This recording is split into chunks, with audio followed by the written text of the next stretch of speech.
What's up, everyone? Welcome back to the Dynasty Coaches podcast. I'm your host, as always, Coach Dylan, along with my co-host, Coach Charlie here. What's up, Charlie? How you doing? Good to be here, Dylan. Hope you're well.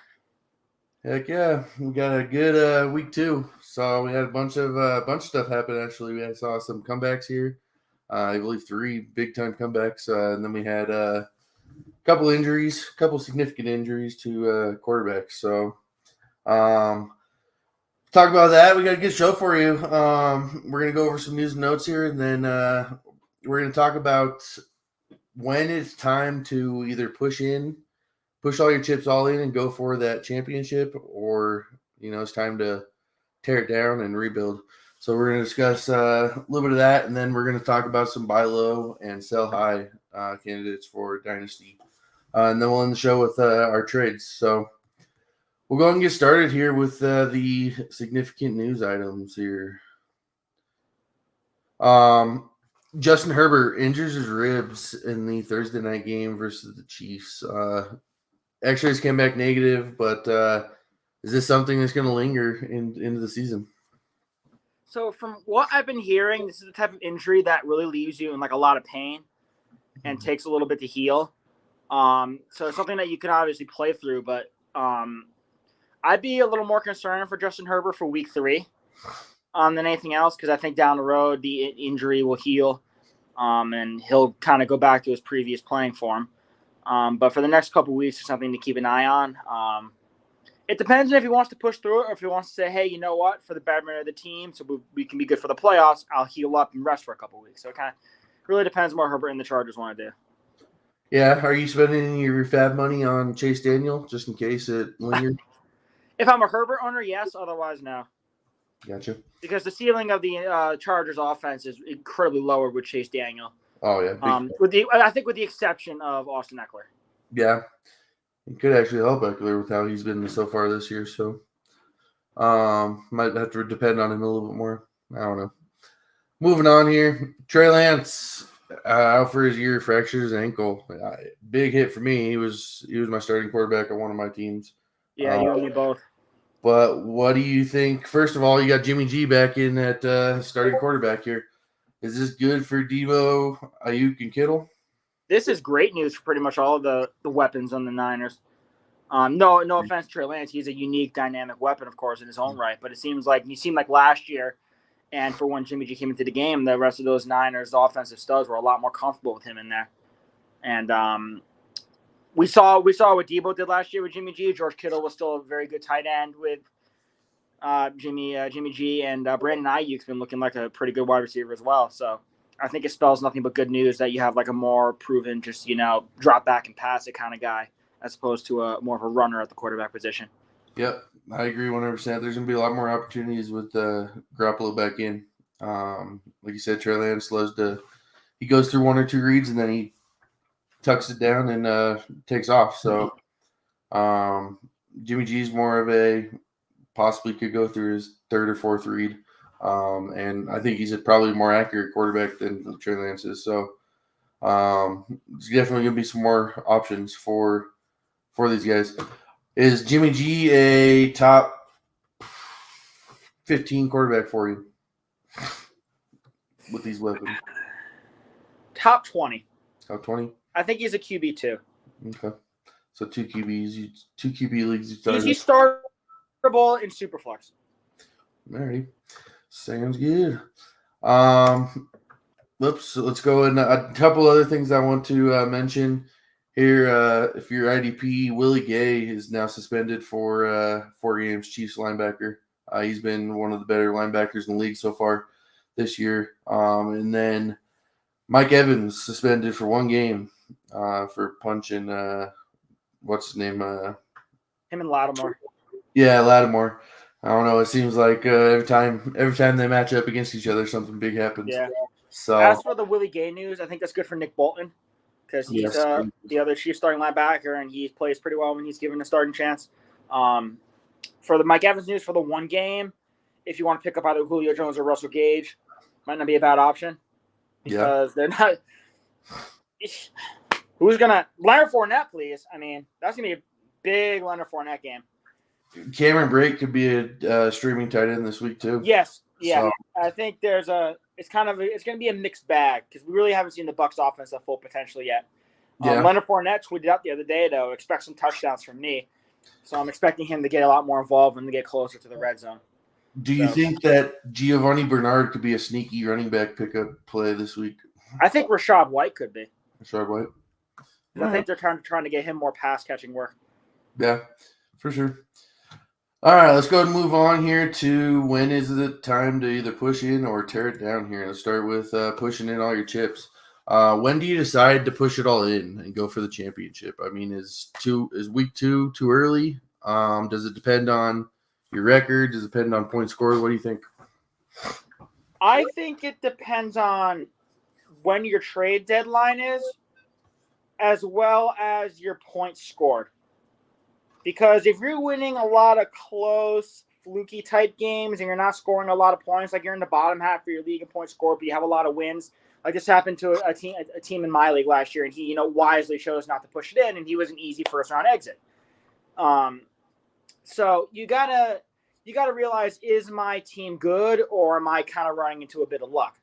Mm-hmm. So if you have Herbert at quarterback, say you got Eckler as well, like you have a stack, and you got Jefferson, maybe you have somebody like a T. Higgins, and you have 1 to 2 really good players at every position. Maybe you have just a solid tight end, and you're like, all right, so I have a starting core that can win me games every week, and they're in their prime or not about to hit their prime, really young.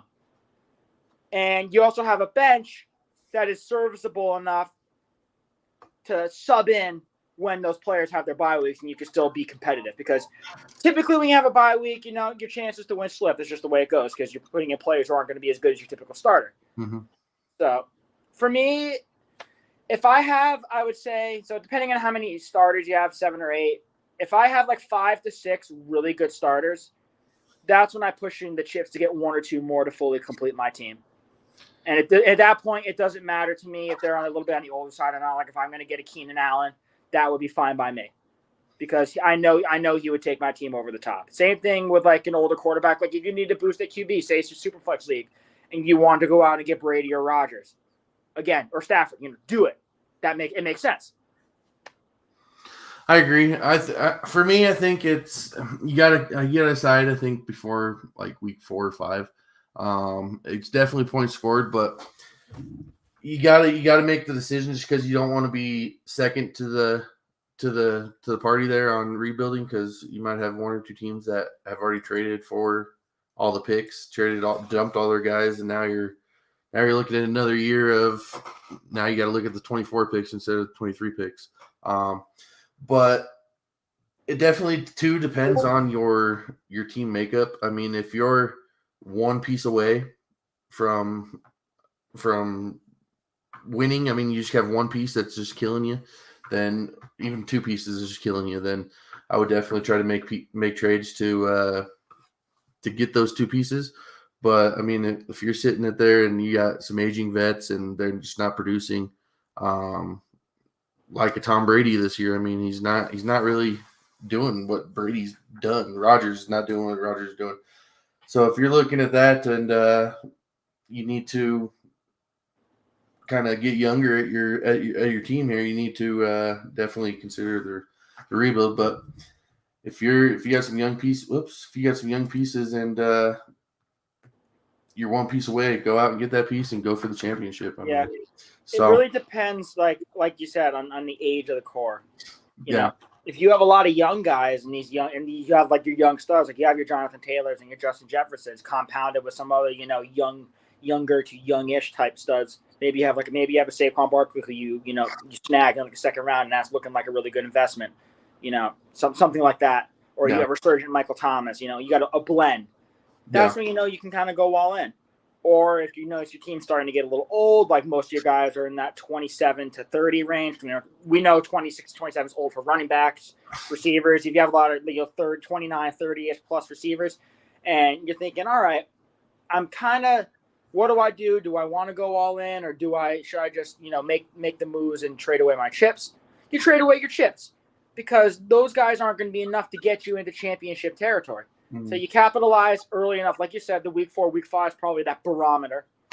And you sell, you try to get as many first round picks as possible, or some early seconds as well, in what's going to be a really deep 2023 draft class. I mean, Bijan Robinson, just Jackson Smith and Jigba, a lot of guys that are going to be nothing short of studs. And you want as many shots as possible, even if it's a third rounder, because a third round pick in 2023 could be like a second or a late first in 2022. There's a huge talent disparity. I agree.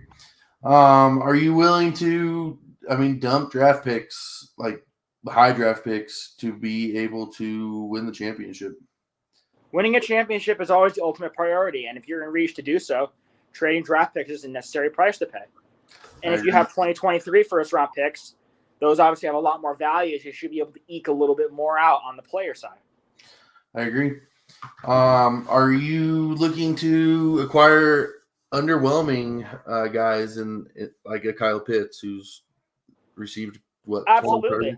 I was going to talk about Kyle Pitts in our buy low section actually. Yeah. Because he's had an incredibly underwhelming first 2 weeks, whereas Drake London is kind of, taken over that role as the lead weapon for Marcus Mariota for Atlanta so far.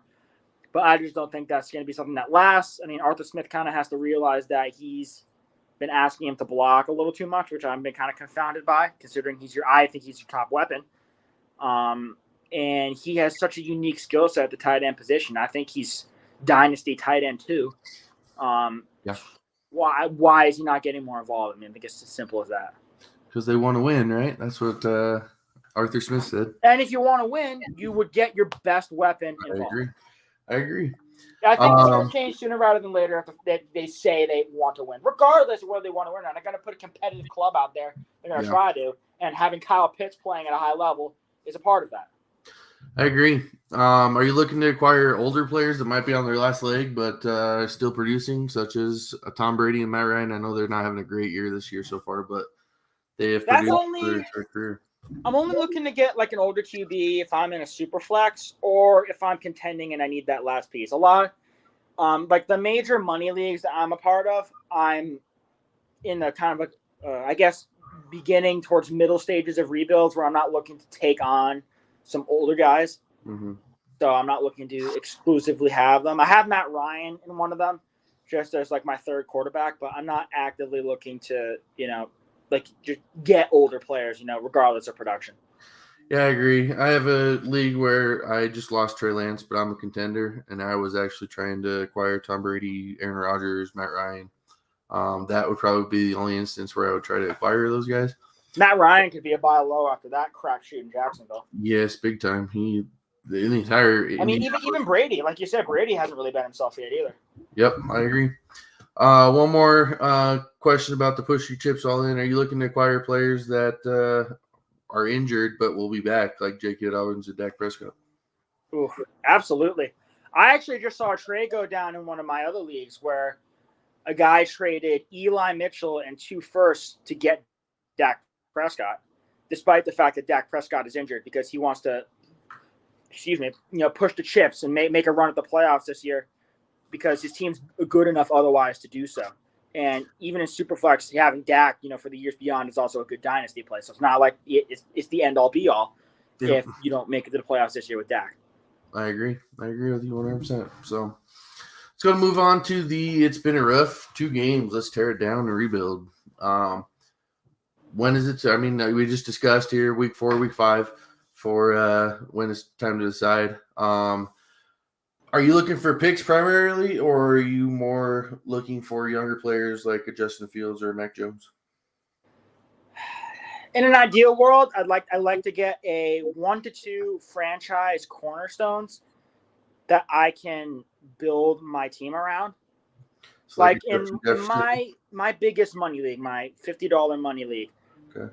I tried to get ahead of the ball. I made a trade for Justin Jefferson right before he turned into Justin Jefferson, where I traded 2 firsts and I think Devontae Parker and Sterling Shepard. And by God, have I, won that trade by a country mile. Oh, yeah, 100%.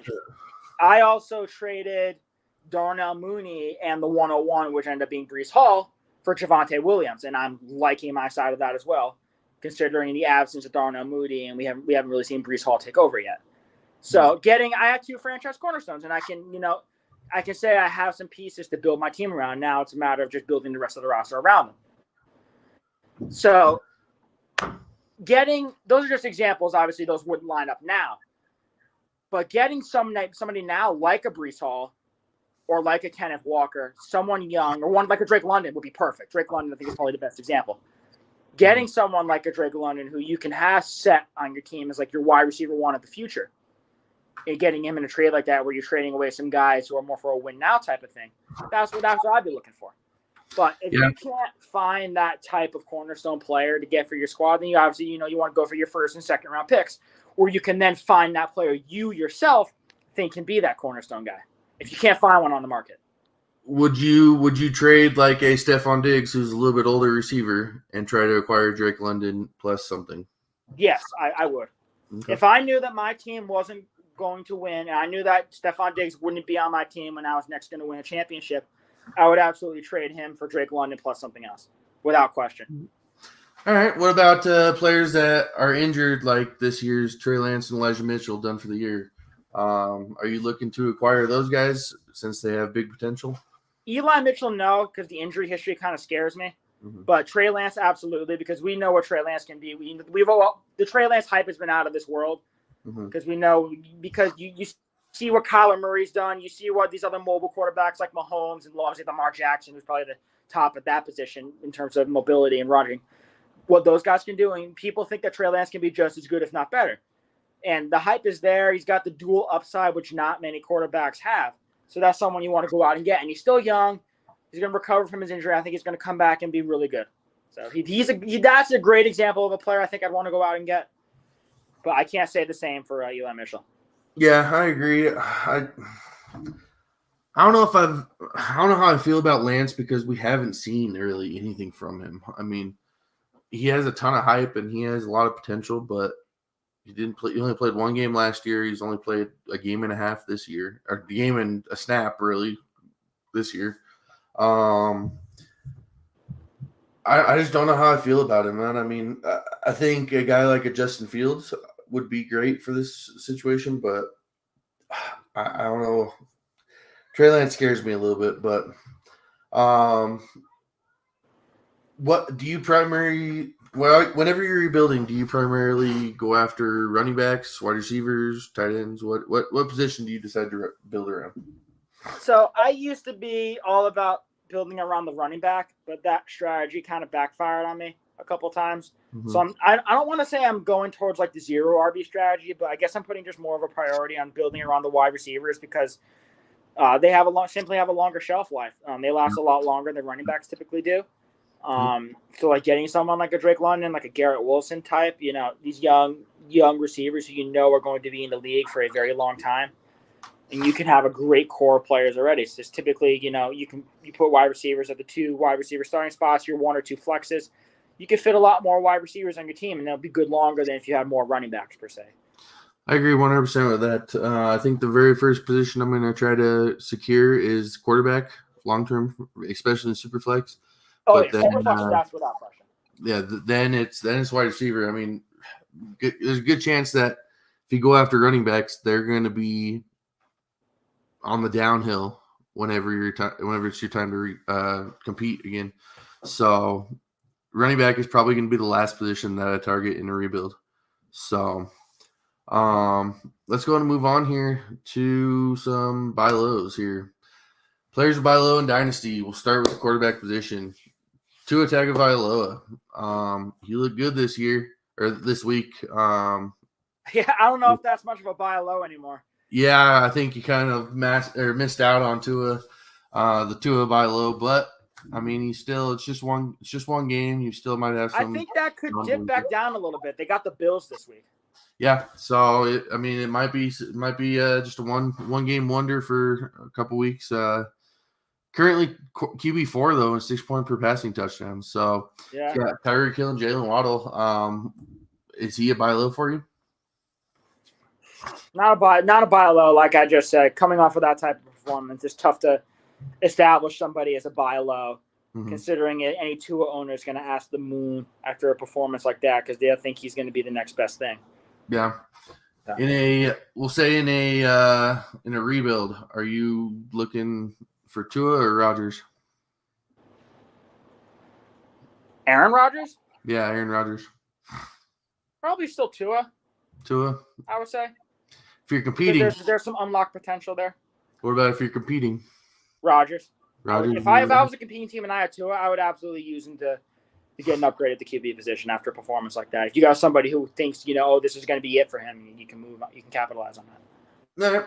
What about Tua or Mixon? Joe Mixon. In Superflex. Tua or 23 first. Are you willing to give a 23 first? I would not give up a 2023 first for Tua. All right. I think because that 2023 first could be CJ Stroud or Bryce Young. Yeah, exactly. I think who I think would be worlds better than Tua. I think if you're competing, I wouldn't give Tua for 2023 first, even if he's like my third quarterback. Just because I don't know. I guess it'd depend on where the 23 first is. So let's go and move on. Mac Jones here. Currently QB 26.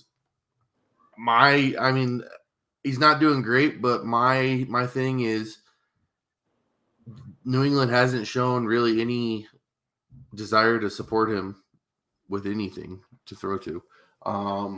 Is he going to get better than a QB 26, or is that just kind of his new medium? That feels like just kind of the spot. New England's kind of where fantasy success goes to die. Exactly.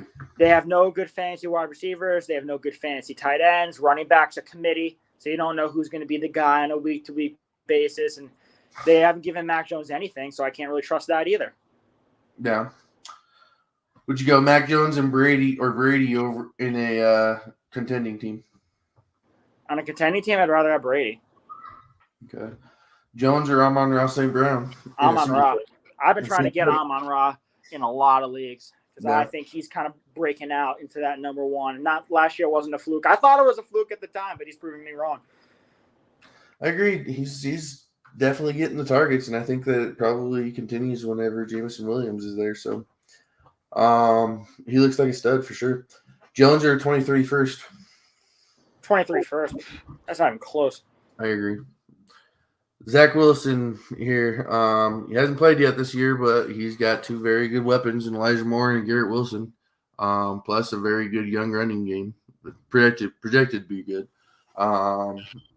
Is he a buy low for you? He is a buy low for me.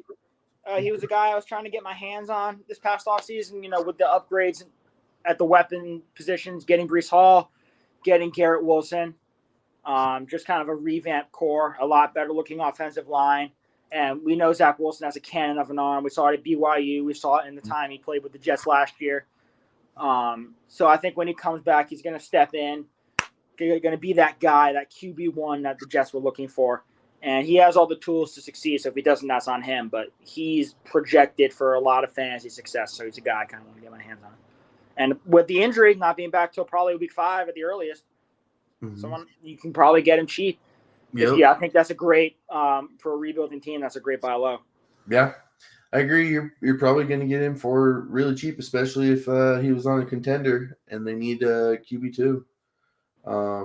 So Wilson or Dillon? AJ Dillon. Wilson or Fields? Wilson. All right, Wilson or that 23 first. Is he one? I think they're pretty much. I think they're.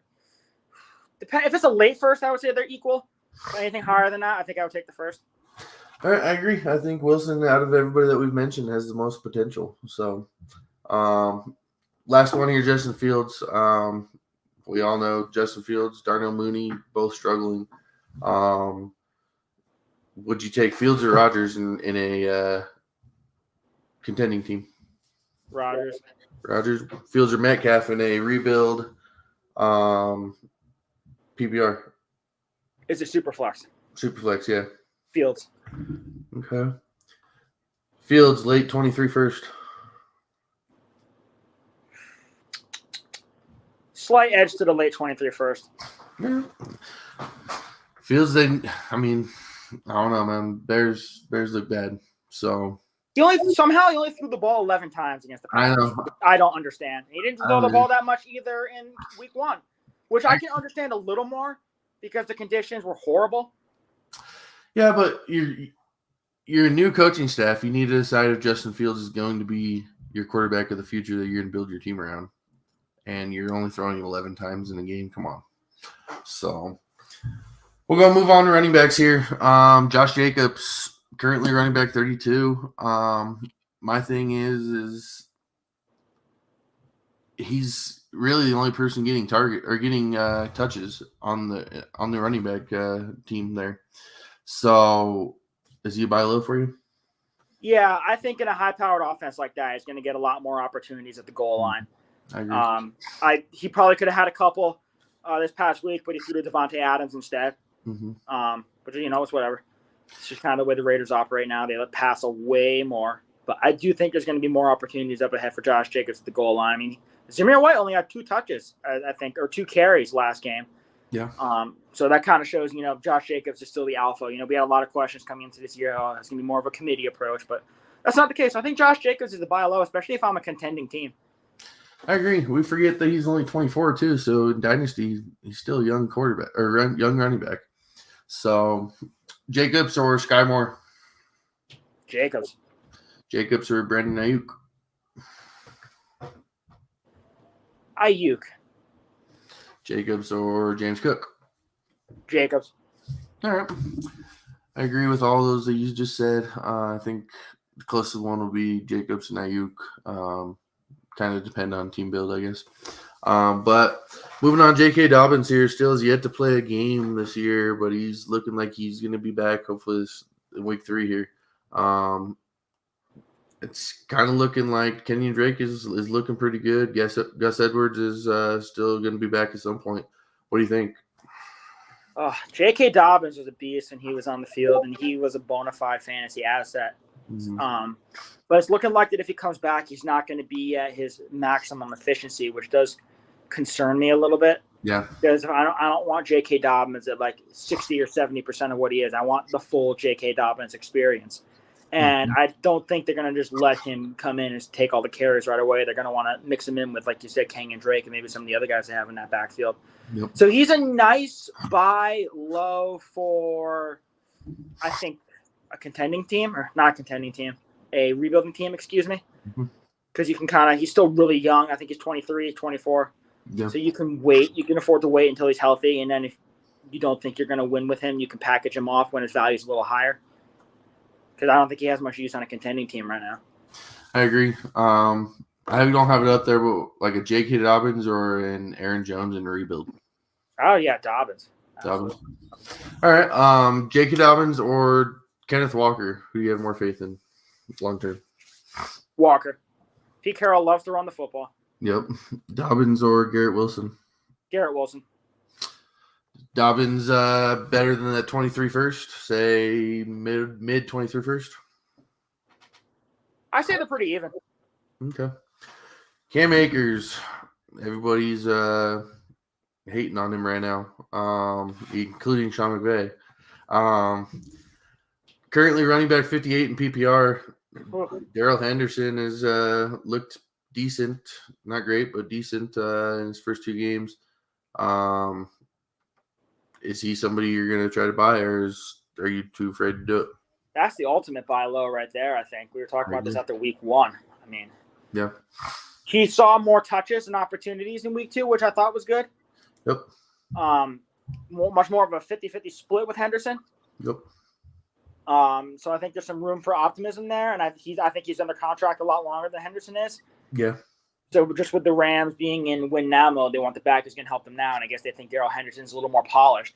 Yeah. Because I think one of Sean McVay's beasts with Akers dating back to week 1 was the fact that he didn't look that good in pass protection. So that was a little concerning for him. So I guess they kind of want Akers to get more reps. So having Henderson out there to protect Matt Stafford a little more, I think, is helpful. Yeah. So have it buy low. If you're on a rebuilding team and you think you can get Cam Akers, go out and do it by all means, because the value is going to rehab. I agree. I mean, we're seeing a guy that's just removed from a big injury, also. So it might take him a year to get back to what he is. But hey, you're not going to win anyway, so go out and get him. Exactly. He was a stud. Akers or Damian Pierce? Akers. Akers or Antonio Gibson? Akers. Akers or that 23 first? We'll say top 3, 23 first. Not number 1, but 2 or 3. Still taking that first. Okay. Doesn't matter if it's 1, 2, or 3. No. Move on to the running or wide receivers here. CeeDee Lamb, currently wide receiver 44 in PPR. He's still really the only target on that team, other than maybe Dalton Schultz. He's struggling though, man. Even with Dak at the first game, he didn't look great. What do you think? I think he's a good buy low. He still showed that he was actually eating up targets even with Cooper Rush in at quarterback in the game against the Bengals. And I mean, they won that game against the Bengals. So, I mean, that kind of tells you something. So I think he's still competent enough, maybe not wide receiver 1 territory anymore, but wide receiver 2. Yeah. And I think if you can get him low and then just wait till Dak comes back where CeeDee Lamb will return to wide receiver 1 territory, I think that's a fantastic move no matter what situation your team's in. I agree. I mean, the guy's got tons and tons of talent. It's got to happen some point. We didn't really get to see Lamb without Cooper with Dak, so I would still definitely try to be acquiring him because, like I said, loads of talent. But Lamb or T. Higgins? Lamb, very close. That one's really close.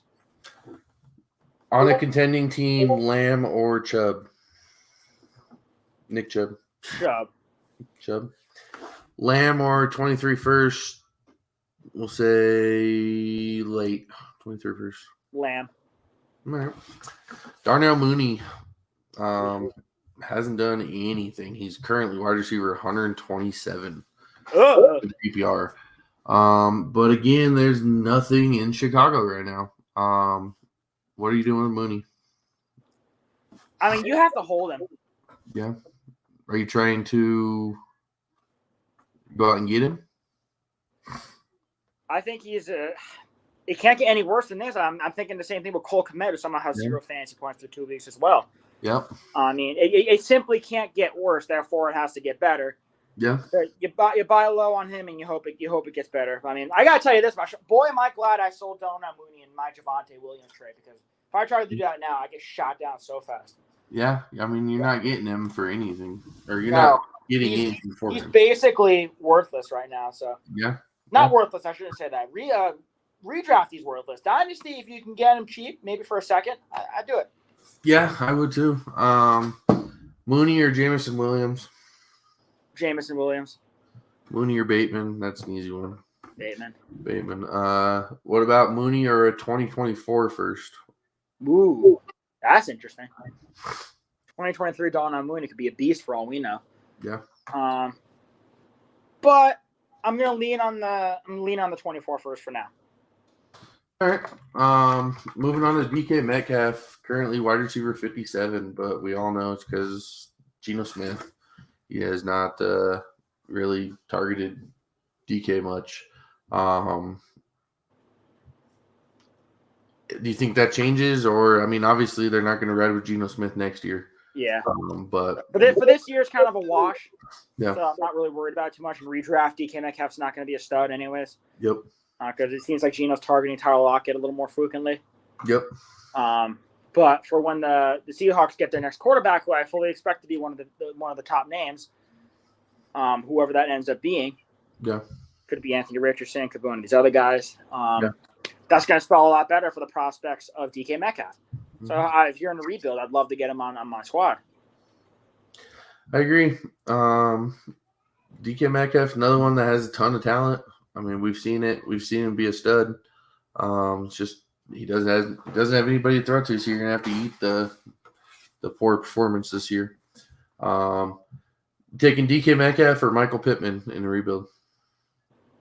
DK Metcalf or AJ Brown in the rebuild? DK. That one's interesting. I think I might take AJ Brown, but I got to remember the age difference, and I think that in 4 years, DK will be able to help my team more than AJ Brown will. yeah, If I'm in a long rebuild, yeah. I would rather have DK. All right. Donovan Peoples-Jones. I mean, this is kind of a not really the caliber of a CeeDee Lamb or a DK Metcalf, but he still received 12 targets in 2 games here. Wide receiver 76. He has Amari Cooper, but there's not really a whole lot there. I mean, David Bell, but nothing really there at the other wide receiver positions. He's going to get Watson back in week 12. Are you trying to buy him? Intriguing. Watson likes the deep ball. Yeah. Donovan Peoples-Jones is a deep ball go-getter at the wide receiver position. Yep.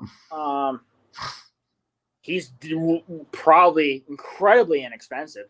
Oh, yeah. So you could probably get him for a third, I would say, maybe. Late second, perhaps. Yeah. And if you're willing to just bench him, essentially, until Watson comes back and you can see what the situation looks like, that's something I wouldn't hate doing. Yeah. Would you rather have Terrace Marshall or Donovan Peoples-Jones? Peoples-Jones. Zamir White or Peoples-Jones? Ooh. Give me Zamir White. All right. And you said a late 2023 second, or would it have to be 2024? 2024. All right. Gonna move on to the tight ends here. Your boy Daniel Bellinger. He's currently tight end 29 in PPR, but I mean, I personally think he's got potential for it to be at least top 10. The only thing is, there's a lot of competition for targets on the Giants right now with all those receivers. What do you think? So the Giants' receiving room, just in general, for all the weapons, is kind of going to vary week to week. Brian Dable said as much. I mean, Kenny Golladay only got 2 snaps week 2, and Kadarius Toney doesn't really see that much either. Yeah. So, like, the only reliable guys are going to be on the field are Daniel Bellinger, Sterling Shepard, it seems like. And I guess Richie James. Didn't see that one coming. Richie James, wide receiver 1 for the Giants. Yeah, exactly. But Bellinger scored his first touchdown last week. They're going to utilize him in the red zone, although he did share a lot of snaps with the quote-unquote backup tight end last week, Tanner Hudson. Yeah. But they did go to Bellinger in the red zone, which was encouraging. Yeah. So I think not for this year, but for the next couple of years when the Giants get what I expect to be a new quarterback, whoever that ends up being, it's going to be a lot more fancy-friendly for Daniel Bellinger. Yeah. Bellinger or Brevin Jordan? I would still take Brevin Jordan, I think. Bellinger or Tommy Tremble? Bellinger. Bellinger or 2024, I know it says 4th, but 2024 3rd. Yeah, I would take Bellinger. All right. TJ Hawkinson is currently tight end 20 in PPR. Tons of potential with this guy, but he's never lived up to it here. Are you taking Hawkinson or Schultz? Schultz. Hawkinson or DJ Moore? Moore. Hawkinson or a 2024 first? 2024 first. All right. Let's go ahead and move on here to players to sell high in Dynasty. Carson Wentz will start out with currently QB3 and 6-point per passing touchdowns. Nobody expected that, but he's got 3 pretty good wide receivers right now. What are you doing with Wentz? I don't know. I kind of feel like this type of thing is going to be slightly sustainable. Like you said, he's got the weapons around him. Yeah. They're going to be competing for the NFC East, especially with the Cowboys without Dak for a little while. So I don't hate it. Is it safe to say this is his best weapons he's thrown to in his entire career? Yeah. I mean, unless you count that one year with the Eagles where you had Jeffrey and Ertz, but I still think what he has now beats that. Yeah. Wentz or Tannehill? Wentz. Wentz or James Cook in a 1 Wentz. QB? Okay. Is Wentz good enough for that 23 first late? I'd rather have the late first still. All right. Jared Goff, currently QB 8 and 6-point per passing TDs. I mean, another surprise here. Nobody expected that. first 2 games. But he again has great weapons, and one coming off the injury report here soon. So, would you rather have Goff or Malik Willis in a rebuild? QB age doesn't matter as much. Yeah. So I think Goff, because I don't think the Titans are entirely convinced on Malik Willis just yet. All right. Goff or Mac Jones? Goff. We talked about Mac Jones earlier. That's not a fantasy-friendly environment. Yeah. Goff for a 2023 second. Late second. Probably Goff then. Mid-second. Slight edge to Goff. All right. Jimmy Garoppolo, he's going to start his first game this week. I mean, are you going to stick with him this year, or like is there any chance in this world that if Jimmy Garoppolo takes the San Francisco 49ers to the Super Bowl and wins it, does he get to keep the starting job over Trey Lance? And that's the big question. But you don't draft someone 3rd overall and just shunt them away. I agree. But I think that would make Jimmy Garoppolo a lot more appealing to QB needy teams. So Yeah. I think that would help the Niners in trying to trade him, which they couldn't do this past offseason. Yeah. Garoppolo or Robert Woods? I'm going to save you a little bit of time. I would take Jimmy G over all of those. All right. Sounds good. Our running backs here. Joe Mixon. He's currently running back 13, but he's getting up there in age. I think he's going to be 27 here soon. The Cincinnati Bengals offensive line looks god-awful. What are you doing? I think the offensive line's taking a little bit of time to gel, a lot of new names. Yeah. So I think they're going to look like a more well-oiled machine in the coming weeks. But I think if I'm a rebuilding team, I'm looking to sell high on Joe Mixon. Yeah. He still has looked pretty solid, despite the offensive line troubles. Yeah. This is an easy one. Mixon or Cup? Cup. Cooper Cup. Mixon or Barkley? Barkley. All right. Nick Chubb, currently running back 1. Is he ever going to be this high ever again? Yeah, I guess that makes sense. I was going to be surprised that Chubb was the RB1, but I realized he had multiple touchdowns last week. He was really good. Yeah. So that does make sense. Yeah. Is he? Obviously you can't get higher than running back 1. No, but that's obviously not going to last either. So I do think this is the definition of a sell high. Yeah, I agree. Chubb or Kenneth Walker in a rebuild? Kenneth Walker. And then I take Barkley as well. All right. Jonathan Taylor, running back 7. We all know that's damn near impossible to repeat running back 1. Since Indianapolis is not looking great right now. Taylor or Jefferson? Justin Jefferson. Justin Jefferson. All right, Taylor or Kyler Murray in a super flex? Kyler. We know how it's tough. We know how valuable the QB position is in Superflex. Yeah. Oh, yeah. Clyde Edwards-Helaire, he has received a bunch of he's actually looking pretty decent production-wise this year, but he's still only getting 15 rushes in 2 games. Currently running back 5, though, in PPR. He's getting a lot of pass catching work, yes, which is very encouraging. And he would have gotten that receiving touchdown if he didn't have to briefly come out of the game for a spell. That ended up going to Jerick McKinnon. So I'm not too worried about Clyde. It seems the Chiefs really are making an effort to get him more involved in the offense, which I think is really encouraging because they're finally using him properly and he's finally been able to stay on the field. Yeah. CEH or a late 23 first? I would still take the late first, though. No. CEH or George Pickens? CEH. No. Wide receivers here. Christian Kirk, wide receiver 7 in PPR. He's surprised a lot of people. Kirk or Goff in a super flex? That's a tough one. Yeah. Probably slight edge to Kirk. Okay. Kirk or 23 second? Kirk. The Jaguars are using him like a wide receiver 1, and it's showing early, despite, we all of us making fun of that contract. He's playing well. Yep. Got to give him props for that. I agree. DJ Chark, currently wide receiver 51, but we all know that he's might disappear. I mean, good chance he's going to disappear whenever Jameson Williams is back. Are you selling DJ Chark for whatever you can get now? Yeah, because he's going to fall off the face of the earth when Jameson Williams comes back. I agree. Get rid of him now. Noah Brown, I mean, this is an easy one. Wide receiver 17. He's not going to stick with wide receiver 17. Are you going Jacoby Myers or Noah Brown? Jacoby Myers. I guess there's a smidge of upside with Jacoby Myers. Would you give up? Would you try to acquire a 23 third for him? Yeah, absolutely. That's a great dart throw and a great draft class. All right. Curtis Samuel, currently wide receiver 8 in PPR. He's looking like a stud, but is this going to continue?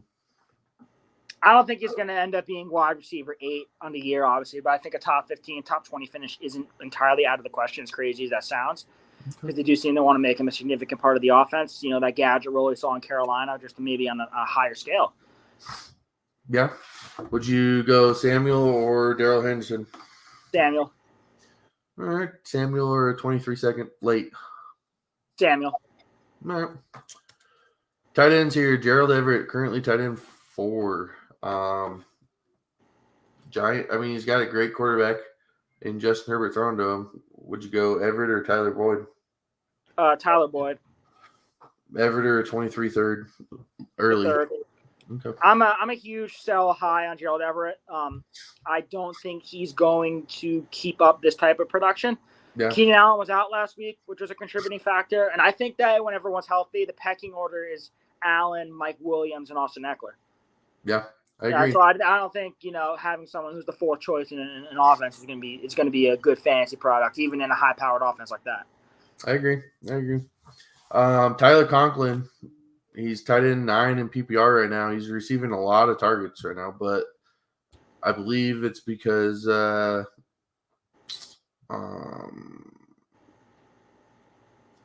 their number 1 tight end. He used to be on the Bengals. Yes. I'm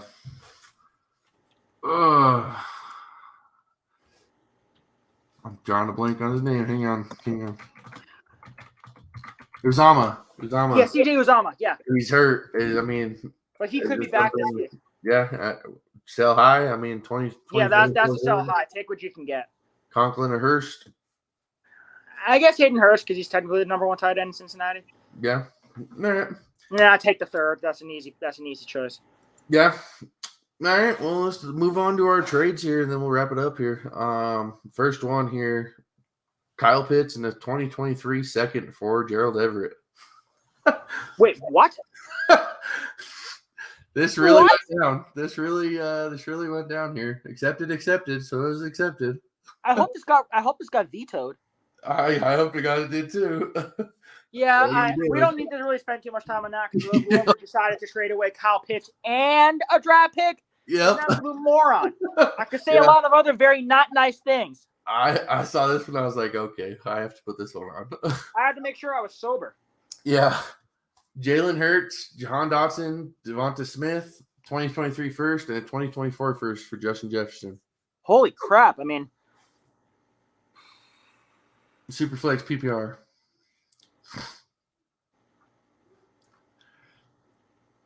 I mean, Superflex too? Oof. This one's easy for me. I'm taking the Hurts side. I mean, yeah, top 5. I'm a Justin Jefferson homer. Yeah. But even I have to realize that that's such a hefty price to pay. Yes, that's. You're essentially draining your team, so I'd rather have the assets. I agree 100%. Jamal Williams and a 2nd round pick for Tony Pollard and a 3rd round pick. Pollard side. No. I think I'd take Jamal Williams side. I mean, he's getting a ton of work. So Amon-Ra St. Brown, Treylon Burks, and a 23 first, or Chris Olave, George Pickens, and Elijah Moore. Give me the Amon-Ra side. But I think Amon-Ra's broken out into the wide receiver 1. Treylon Burks is going to develop into that role. Yep. And you get a 2023 first. So I think that's a win-win. I think it's probably the most even trade that we've seen so far. Yeah, out of the ones we've seen so far, it's the most balanced. Because I wouldn't hate it if I got the other side too, because you're getting Olave, Pickens, and Elijah Moore. Yep, very good young wide scrubs in their own right. Yep. So, all right, guys, that'll do it for us this week. Hopefully, week 3 is just as good as week 2. Amen to that. So, We will talk to you guys later. Hope you guys have a good week. Thanks for tuning in, guys.